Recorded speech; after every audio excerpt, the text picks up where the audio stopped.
All right, team, welcome back. So we're going to keep moving through subphylum Vertebrata, and that means that we're still in phylum Chordata. That's right. All right, so we're going to start talking about the fish. So we're going to talk about cartilaginous fish and bony fish. But real quick before we talk about the specifics of those two clades, fish, these two groups are fish that have jaws, and now we also see that they're going to have paired fins.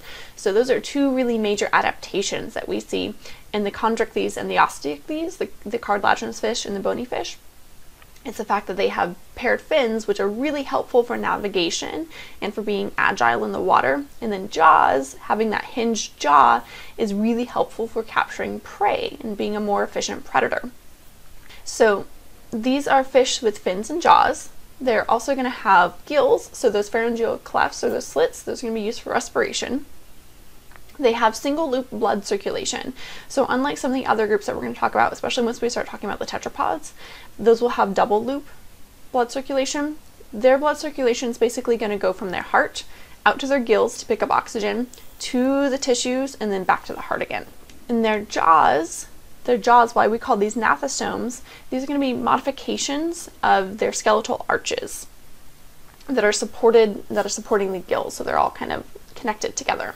But one thing that's lacking in this group that was inherited by all other members of subphylum Chordata is the common ancestor of everything from Chondrichthyes and Osteichthyes, the fish, all the way through Mammalia, lack the ability to synthesize these aromatic amino acids. So here we have tyrosine, tryptophan, and phenylalanine. If you're an OKIB, maybe you're getting a little bit of flashback right now.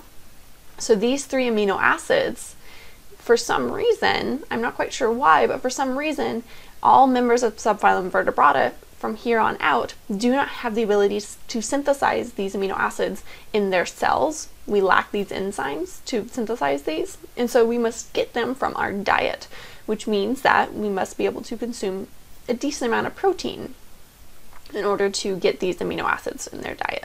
Okay, so we're going to talk about two groups of fish, the cartilaginous fish. These are the class Chondrichthyes, or sometimes called clade Chondrichthyes as well. These can sharks and rays and ghost sharks also would be in this group as well.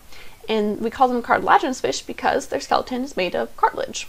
Versus the bony fish, class Osteichthyes, these are fish that have a skeleton made out of ossified bone, calcified bone. So cartilaginous fish, clade, or sometimes also called class Chondrichthyes. Ichthy, this part of the word right here, ichthy means fish, and chond is in reference to their cartilage, right? So these are cartilaginous fish. These are the sharks, skates, rays, ghost sharks. There's about 1,000 species in this group. They're generally morphologically unchanged or very little changed within the last 300 million years. So we're finding fossils of these cartilaginous fish from 300 million years ago that look very similar morphologically to the organisms that are alive today. And again, their skeleton is composed of cartilage, which is what puts them in this group of Chondrichthyes. Many species of this class are highly endangered, mostly due to human activities, either directly hunting or fishing them, or environmental damage, water pollution, things like that. So what are some unique traits of this group? So we see here, this looks vastly different than the lampreys and the hagfish that we looked at, right? So we have a hinged jaw, we have these paired fins that are really helpful for navigation and for being an agile swimmer. Also, there is in sharks, in both Chondrichthyes and Osteichthyes, they have an organ called a lateral line that extends the length of their body, which is sensitive to changes in water pressure. So this lateral line is used to detect changes in water pressure, and it's basically they can hear with their entire ear. So just like for us on land, changes in air pressure is how we determine sound, is how we pick up sound. For organisms that live in the water, it's changes in water pressure. Sound moves through the medium of water. And so this lateral line that runs the entire length of their body on both sides is sensitive to water pressure changes, which is how they can detect if something's near them. They also have an additional organ, it's typically going to be in their anterior region, called the ampullae of Lorenzini, which is sensitive to electrical fields, electromagnetic fields, And it's sensitive enough that within about 2 meters or around 6 feet, they can detect the very minute electrical field that's generated from the muscle movement of other animals. So every time our muscles move, there's a little bit of electricity that's generated from that movement. And so this ampullae of Lorenzini can pick up that electrical field, right? So they don't have necessarily very good eyesight, but they're really, really good at detecting electrical fields. They're really good at hearing, and they do have a decent sense of smell as well, or olfaction. And so that makes them really efficient predators, combined with their really awesome teeth that they have that are really efficient for grasping onto things. Also with these Chondrichthyes, they're lacking an organ that we're going to see in the Osteichthyes that's called an operculum. And so you might know that if a shark stops swimming, that it's going to die. So the reason why is because if sharks stop swimming, they stop breathing. So in order to pass water across their gills, sharks have to be moving.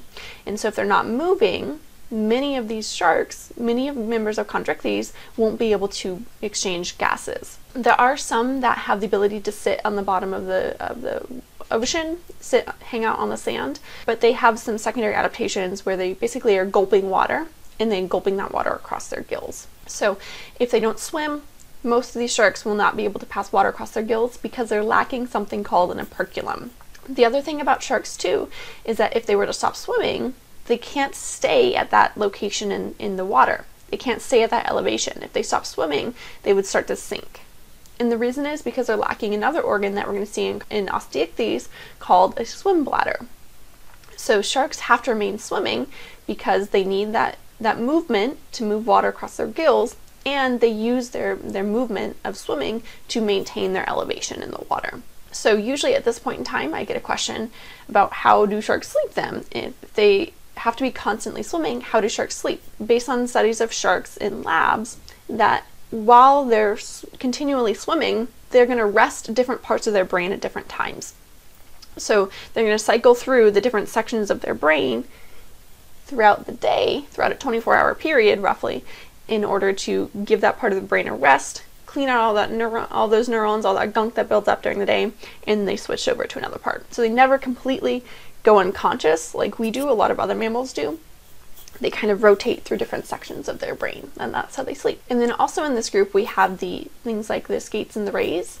So we take that same body plan that we see in the Chondrichthyes and we flatten it out, and we extend out the pectoral fins. So this part of the ray right here would be part of its pectoral fins. Many of these can be venomous, so they do have some venom that is in their stinger. But for those of us that live here in Southern California, how do we make sure that when we're at the beach, how do we make sure that we don't get stung by a stingray? Well, there's a thing called the stingray shuffle, right? As you're walking through the water, you shuffle your feet back and forth. And what you're doing when you're doing that is you're creating changes in water pressure, which these stingrays are able to pick up with their lateral line, which tells them, okay, something's near me, I should probably swim away. So those are the Chondrichthyes, the cartilaginous fish.